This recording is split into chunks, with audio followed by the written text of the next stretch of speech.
나훔 말씀은 니느웨에 대한 예언의 말씀입니다. 요나서가 나훔하고는 조금 관점이 다르죠. 니느웨를 향한 하나님의 사랑, 그 영혼들도 하나님 사랑하신 자들이다. 요나서가 하나님의 사랑을 말하고 있다면 나훔서는 하나님의 공의를 말하고 있습니다. 하나님은 벌 받을 자를 벌 주신다. 악한 자들 심판하신다. 징계하신다. 진노하신다. 나훔서가 잘 말해주고 있습니다. 하나님의 징계를 생각할 때, 하나님의 진노를 생각할 때 우리가 꼭 기억해야 할 것이 있습니다.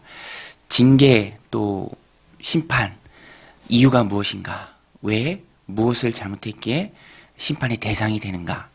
오늘 본문에 보면 니느웨를 향한 하나님 예언의 말씀, 특별히 너희들이 이것을 이렇게 잘못했다. 그런 주님의 말씀이 나옵니다.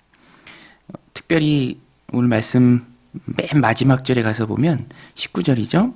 니느웨가 얼마나 악독했는지 니느웨의 장례식 같은 그런 심판당하는 모습을 보고 박수 소리, 손뼉 치는 소리가 있었다라는 것입니다. 19절에 보면 내 상처는 고칠 수 없고 내 부상은 중하도다. 내 소식을 듣는 자가 다 너를 보고 손뼉을 치나니 이는 그들이 항상 내게 행패를 당하였음이 아니더냐 하시니라.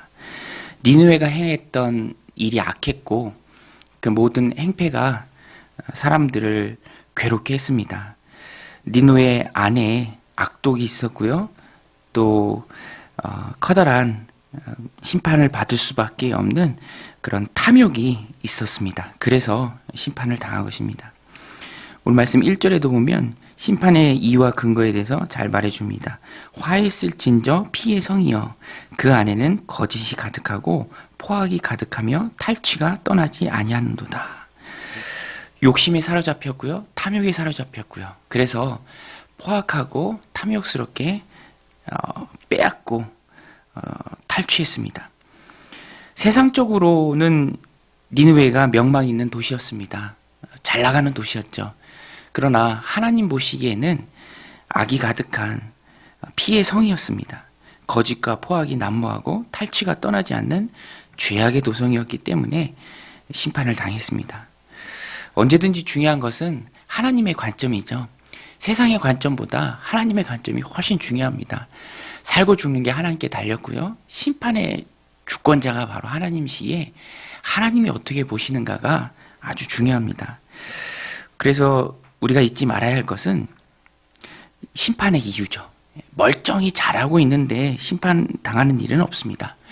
물론 욥의 경우처럼 특별한 하나님의 섭리가 있는 경우는 예외이죠. 의인이 당하는 고난도 있습니다. 내가 다 이해할 수 없는 하나님의 섭리 가운데 그런 일이 있죠. 그러나 명백하게 하나님 앞에 악을 행할 때는 그 행하는 그 악으로 말미암아 심판을 피해갈 수 없습니다.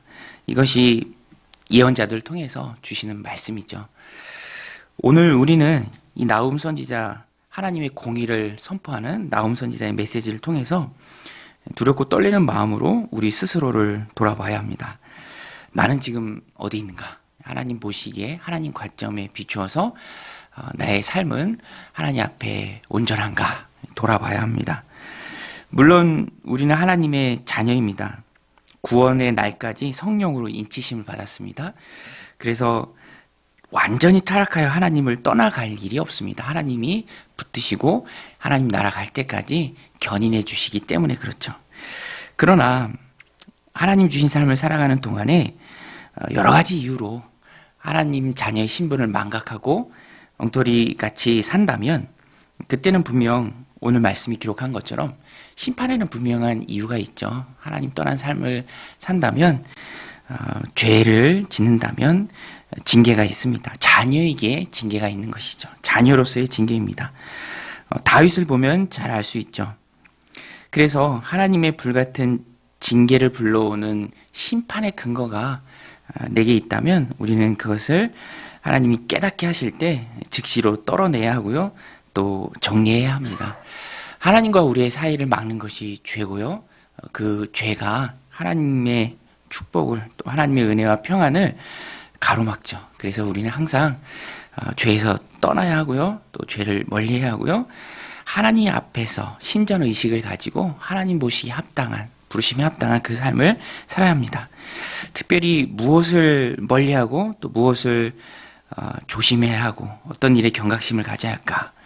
니느웨를 통해서 우리가 알 수 있죠. 탐욕입니다. 탐욕. 니느웨는 탐욕에 빠졌어요. 그래서 브레이크 없는 탐욕으로 끝간데 없는 욕심으로 탈취하고 빼앗고 또 모든 사람을 압제했다는 것입니다. 니느웨가 하나님의 도구로서 쓰임을 받았지만 하나님 정하신 경계선을 넘어서 탐욕으로 모든 악한 일들을 행했습니다. 유다에도 행했고요. 또 주변 나라들에게도 행했습니다.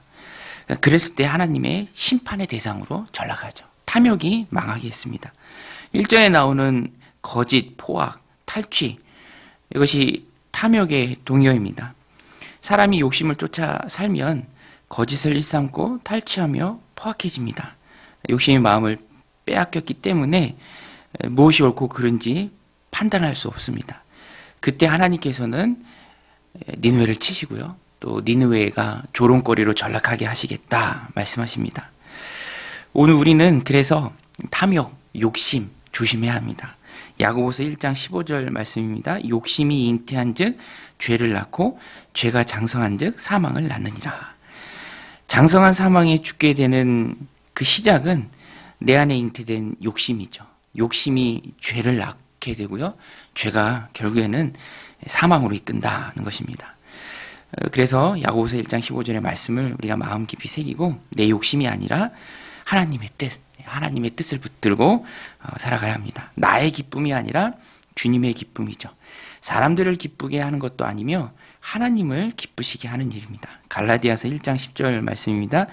이제 내가 사람들에게 좋게 하랴 하나님께 좋게 하랴 사람들에게 기쁨을 구하랴 내가 지금까지 사람들의 기쁨을 구하였다면 그리스도의 종이 아니니라. 오늘 우리는 이 니느웨가 심판당한 모습을 보면서 욕심에 사로잡혀서 결국에는 조롱거리로 전락하고 심판의 대상이 되는 모습을 보면서 욕심, 탐욕 경계해야 합니다. 우리가 쫓아 살아갈 것은 세상의 욕심이 아니라 사명이죠. 하나님 내게 주신 귀한 사명입니다. 목적이 이끄는 삶이고요. 하나님의 기쁨입니다. 나를 어두운 데서 불러내어 기이한 빛에 들어가게 하신 그 하나님의 아름다운 덕을 선포하는 것이 우리의 사명이 되어야 합니다. 니느웨는 하나님이 이렇게 조롱의 말씀을 해도 잘 깨닫지 못했습니다. 변화되지 않았어요. 그 이유가 무엇인가? 무엇이 니느웨로 하여금 변화되지 않는 삶을 살게 했는가? 그 도성이 회개하지 않았는가? 어디에 믿는 것이 있었던가? 니느웨는 막연한 자신감이 있었습니다. 그 자신감에 푹 빠져 있었어요. 이렇게 잘 사는 우리가, 이렇게 훌륭한 도시가 망하기는 뭘 망해. 이런 마음이 있었습니다. 어떻게 이런 큰 도시가 망할 수 있는가? 그래서 하나님의 심판을 한 귀로 듣고 한 귀로 흘렸습니다. 귀담아 듣지 않았습니다. 흘렸습니다.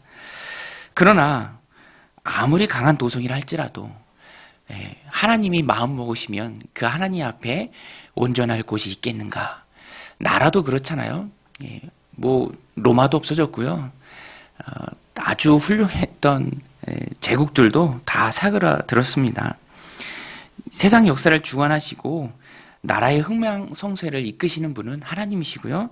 제 아무리 강한 민족, 제 아무리 강한 나라, 도시, 부유한 국가라 할지라도 하나님이 심판하시면 견딜 수 없습니다. 하나님이 마음 먹으면 못하는 일이 없습니다. 그것을 깨달아야 하는데 니느웨가 몰랐습니다. 욕심에 빼앗겨서 그것에 마음을 두지 않았죠. 하나님 앞에 겸비하지 않고 겸손하지 않았습니다. 그래서 하나님은 이것을 깨닫게 하기 위해서 노아몬, 이집트의 테베죠. 그 도시를 예로 들어서 말씀해 주십니다. 노아몬은 애굽의 성이었습니다. 다른 사람이 아니라 지금 심판 대상이 되는 아수르가 멸망시킨 애굽의 성읍이 바로 노아몬, 테베였죠. 니느웨가 멸망되는 것은 불가능하다고 생각하는 그 교만이 하늘을 찌르는 너희들아, 노아몬에 일어난 일을 왜 모르느냐? 왜 그것을 생각하지 못하느냐? 하나님 말씀하시죠. 8절에 보면 내가 어찌 노아몬보다 낫겠느냐? 그는 강들 사이에 있으므로 물이 둘렀으니 바다가 성루가 되었고 바다가 방벽이 되었으며. 애굽 남부에 위치한 매우 중요하고 강력한 성이었습니다. 천연 요새요 난공불락의 성읍이었습니다. 또 이 노아몬을 돕는 주변 나라의 원조도 많은 도시였죠. 니느웨와는 사실 비교가 안 되는 강한 성이었는데 그 노아몬도 내가 너를 도구로 써서 망하게 하지 않았느냐?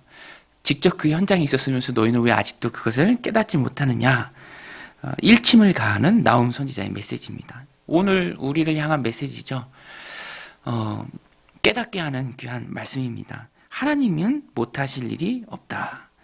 다른 어떤 것도 하나님의 심판대 앞에서 사람을 지켜줄 수 없습니다. 내가 의지하는 것은 나중에 보면 다 썩은 동아줄이고요. 또 허망한 것들이고 부질없는 것들입니다. 내가 가지고 있는 타이틀, 나의 소유, 그것이 나를 지켜주지 못하죠. 누가복음에 나오는 어리석은 부자가 그랬죠. 어리석은 부자야, 오늘 밤 내가 내 영혼을 취하면 내 것이 네 것이 되겠느냐. 하나님에 대하여 부여하지 못한 자가 이와 같다. 오늘 우리도 하나님 앞에서의 삶을 살며 살아갈 때 기억해야 할 것은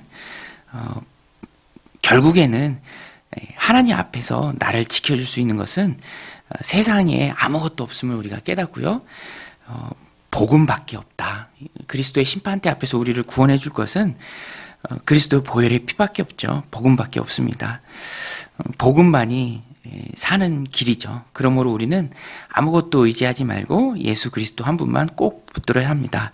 내가 구원받는 일에 대하여 예수 그리스도 한 분만 꼭 붙들어야 합니다. 아들이 있는 자에게 생명이 있고요. 아들이 없는 자에게 생명이 없죠.